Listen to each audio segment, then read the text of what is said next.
Guys మనకి drone work అవ్వాలంటే wires, చెట్లు అలా ఏం లేని ఏరియా కావాలి కదా! సో, దానికోసం అని చెప్పేసి పొలాల్లోకైతే తీసుకొచ్చారు. ఇక్కడ అన్నయ్య అయితే జీపీఆర్ఎస్ ట్రాకర్‌ని అసెంబ్లింగ్ అయితే చేస్తున్నారు. చుట్టూ తిప్పి అసెంబ్లింగ్ చేయాలంట దాన్ని.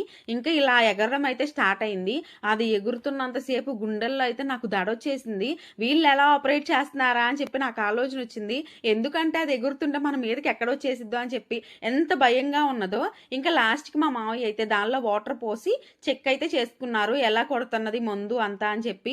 జాన్వి గాడు కూడా అది చూసి అయితే భయపడిపోయింది. అది దగ్గరకు వస్తున్నట్లుందని చెప్పి. ఇంక ఇదంతా అయిపోయాక వెళ్తూ వెళ్తూ గరీబ్ బిర్యానీ అని చెప్పి ఇక్కడ ఫుడ్ బాగుంటదంటే వెళ్ళాము.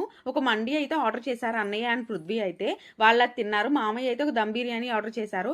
ఇంకా రెండు కొంచెం కొంచెం అయితే తిని ఇంకా అక్కడి నుంచి అయితే స్టార్ట్ అయిపోయాము ఇంటికైతే. మేము రిటర్న్ స్టార్ట్ అయ్యేసరికి వర్షం కూడా స్టార్ట్ అయింది. ఇంకా వర్షంలోనే రోడ్డు కనపడకుండా ఎలాగోలా ఇంటికైతే వచ్చేసాం. వీడియో నచ్చితే లైక్ అండ్ సబ్స్క్రైబ్.